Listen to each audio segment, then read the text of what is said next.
Friends, I am Ekta Singh, your secret science teacher for paper 2। ठीक है। अभी तक मैंने आपको जैसे 1 बाय 1 करके सारे मैंने 4th चैप्टर के टॉपिक्स मैंने कवर किए हैं। और अभी लास्ट वीडियो से मैंने स्टार्ट किया है कंपोनेंट्स ऑफ फूड। ठीक है, जिसका लिंक आपको डिस्क्रिप्शन बॉक्स में मिल जाएगा। तो आज का टॉपिक है हमारा कार्बोहाइड्रेट्स। ठीक है, क्योंकि हमने कंपोनेंट्स ऑफ फूड में हमने उसका इंट्रोस के जो फीचर्स थे वो हमने समझे थे, इंपॉर्टेंट पॉइंट्स उसके हमने समझे थे, और हमने कंप्लीट किया था करके कि कार्बोहाइड्रेट्स तक। अब हमें कार्बोहाइड्रेट्स स्टार्ट करना था, तो आज हम उसे स्टार्ट करने वाले हैं। ठीक है, मेरा वीडियो अगर आपको पसंद आए तो उसे लाइक शेयर सब्सक्राइब जरूर करें, और हाँ, इसी तरह मेरे साथ बने रहिएगा। स्टार्ट करते हैं।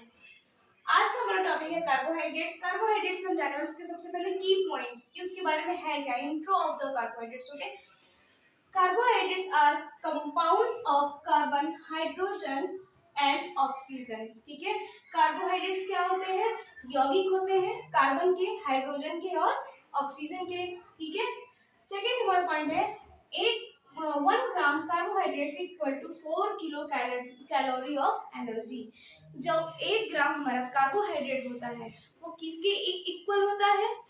4 किलो कैलोरी ऑफ एनर्जी, ऊर्जा के 4 किलो कैलोरी के बराबर होता है। ठीक है, नेक्स्ट पॉइंट देखते हैं। Hydrogen and oxygen ratio is same as in water.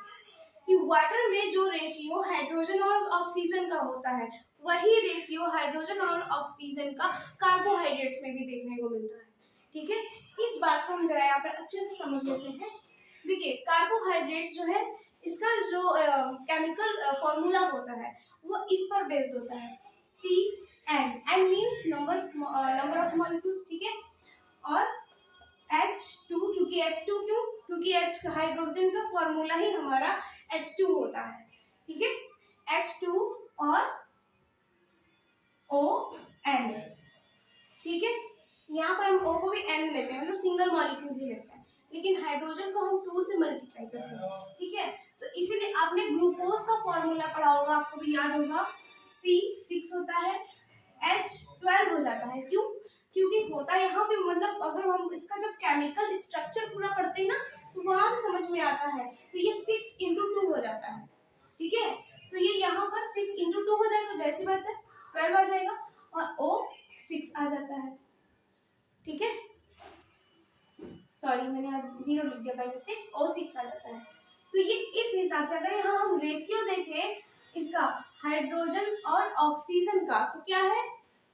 Single है भी यहाँ पे, तो H2O है। तो आपको वाटर का फॉर्मूला हमारा पता होगा, क्या होता है? H2O होता है।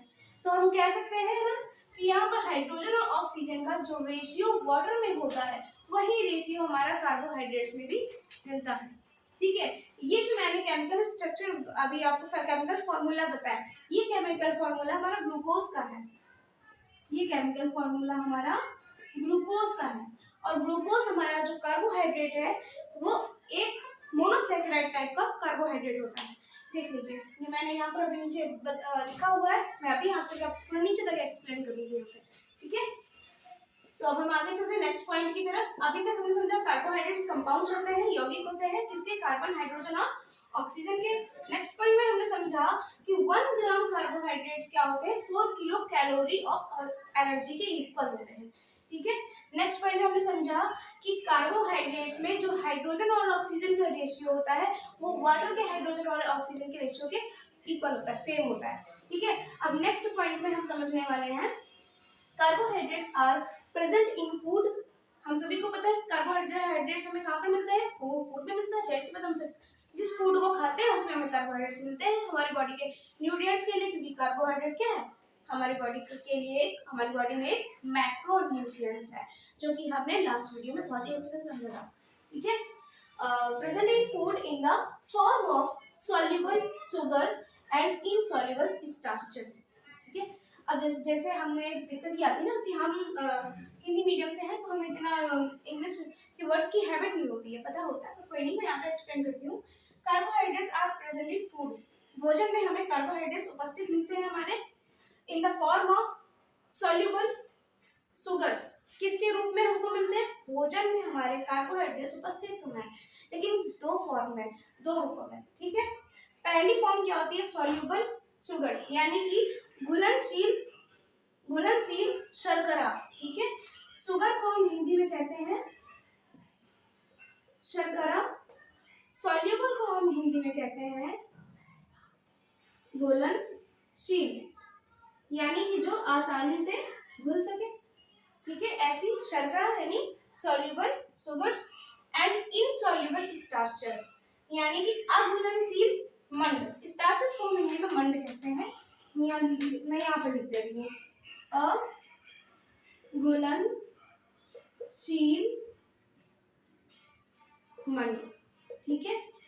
तो हमें इन दो रूपों में हमारे भोजन में कार्बोहाइड्रेट्स उपस्थित होते हैं, ठीक है। पहला घुलनशील शर्करा यानी सॉल्युबल शुगर्स और दूसरा इनसॉल्युबल स्टार्चेस यानी अघुलनशील मंड, ठीक है। नेक्स्ट पॉइंट है हमारा, based on chemical composition it is divided into 3 categories, ठीक है। केमिकल कंपोजिशन यानी कि रासायनिक संगठन के आधार पर हम कार्बोहाइड्रेट्स को 3 श्रेणियों में विभाजित करते हैं, ठीक है। पहला हमारा आता है मोनोसैकेराइड्स, दूसरा आता है डाइसैकेराइड्स, डाइसैकेराइड्स को हम ओलिगोसैकेराइड्स के भी नाम से जानते हैं, ठीक है। और थर्ड है हमारा पॉलीसैकेराइड्स। इन तीनों को हम हिंदी में भी इन्हीं तीनों नाम से ही जानते हैं, monosaccharides as monosaccharides, disaccharides disaccharides, oligosaccharides भी कहते हैं पॉलीसैकेराइड्स, ठीक है। अब इनके एग्जांपल्स हम लोग डिस्कस कर लेते हैं, ठीक है। मोनोसैकेराइड्स में क्या आता है, अभी मैंने आपको ऊपर समझाया था, ग्लूकोज, जिसका केमिकल फॉर्मूला क्या होता है, केमिकल फॉर्मूला C6H12O6, ठीक है। ये इसका केमिकल फॉर्मूला है। ये क्या है, केमिकल फॉर्मूला या हिंदी में से कहते हैं रासायनिक सूत्र, वहां स्पेस नहीं है, मैं लिख नहीं सकती, ठीक है, आप समझ लीजिए। केमिकल फॉर्मूला को हिंदी में हम कहते हैं रासायनिक सूत्र, ठीक है। इसके बाद हमारा सेकंड है डाइसैकेराइड्स और ओलिगोसैकेराइड्स। ओलिगोसैकेराइड्स के हमारे एग्जांपल्स हैं सुक्रोज, लैक्टोज, माल्टोज, ठीक है। सुक्रोज, लैक्टोज, माल्टोज ये हमारे डाइसैकेराइड्स के एग्जांपल हैं। फिर आता है पॉलीसैकेराइड्स, पॉलीसैकेराइड्स के हमारे एग्जांपल्स हैं ग्लाइकोजन, स्टार्च, अभी हमने स्टार्च ऊपर यहाँ डिस्कस किया था, ये था जिसे हिंदी में मंड कहते थे, ठीक है। ग्लाइकोजन, स्टार्च और सेलुलोज, ये हमारे पॉलीसैकेराइड्स के एग्जांपल्स होते हैं, ठीक है। आई होप आपको यहाँ तक समझ में आया होगा, लेकिन फिर भी हम एक बार और रिवाइज कर लेते हैं। इन शॉर्ट, कार्बोहाइड्रेट्स क्या होते हैं, कार्बोहाइड्रेट्स होते हैं यौगिक होते हैं कार्बन, हाइड्रोजन और ऑक्सीजन के, ठीक है। सेकेंड पॉइंट हमने इसमें डिस्कस किया था कि 1 ग्राम कार्बोहाइड्रेट किसके इक्वल होता है, 4 किलो कैलोरी ऑफ एनर्जी के इक्वल होता है, यानी कि 4 किलो कैलोरी ऊर्जा के बराबर होता है 1 ग्राम कार्बोहाइड्रेट, ठीक है। फिर हमने डिस्कस किया था थर्ड पॉइंट में कि हाइड्रोजन और ऑक्सीजन का जो रेशियो वाटर में होता है वही सेम रेशियो कार्बोहाइड्रेट्स में भी होता है, ठीक है। हालांकि कार्बोहाइड्रेट्स का रेशियो मैं एक पॉइंट आपको बताना भूल गई, ये होता है 1:2:1, मीन्स कि 1 मॉलिक्यूल फर्स्ट वाले का मॉलिक्यूल कह सकते हैं, नंबर कह सकते हैं, ठीक है। और 2 नंबर सेकंड वाले को। तो फर्स्ट में हम किसको रखते हैं, कार्बन को रखते हैं, क्योंकि हमने यहाँ पढ़ा ना कार्बोहाइड्रेट्स में यौगिक रहते हैं किसके, कार्बन, हाइड्रोजन और ऑक्सीजन के, तो हम इसी तरह से यहाँ पर रख सकते हैं, ठीक है। लेकिन यहाँ पर ये तो 1 है, लेकिन ये यहाँ पर 2 है, तो यहाँ पर 2 लगता है, ठीक है। इस वजह से इसका ये जो भी मान लिया आता है उसका जगह 2 से मल्टीप्लाई हो जाता है, मींस कि अगर यहाँ पर 6 है, यहाँ पर 6, यहाँ 6, तो ये सीधा 2 से मल्टीप्लाई होकर 12 हो जाता है, तो ये बन जाता है फॉर्मूला इसका। इसी तरह से आगे भी फार्मूला से जो भी आगे बढ़ता जाएगा उसके फार्मूले इसी फॉर्म में बनते हैं, ठीक है। 1:2:1 के ही फॉर्म में बनते हैं, ठीक है। ये रेशियो है इसका, सॉरी, ठीक है, ये रेशियो है इसका।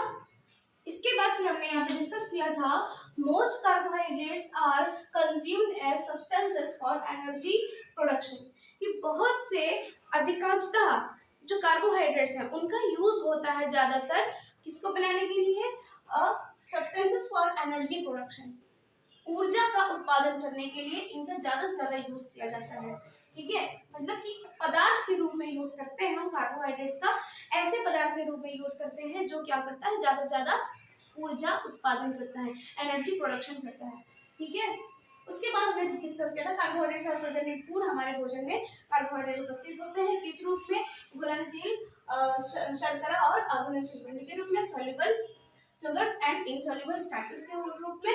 फिर हमने डिस्कस किया था based on composition based on chemical composition, यानी कि रासायनिक संगठन के आधार पर 3 कैटेगरी कार्बोहाइड्रेट्स की, जो कि कौन कौन सी थी, मोनोसैकेराइड्स, डाइसैकेराइड्स और ओलिगोसैकेराइड, एक ही के नाम है, ठीक है। और थर्ड हमने डिस्कस किया पॉलीसैकेराइड्स और उनके एग्जांपल्स भी हमने डिस्कस किए थे। मोनोसैकेराइड्स में ग्लूकोज आया था, डाइसैकेराइड और ओलिगोसैकेराइड में क्या था, सुक्रोज, लैक्टोज, माल्टोज था, और पॉलीसैकेराइड में हमारा आया था ग्लाइकोजन, स्टार्च और सेलुलोज।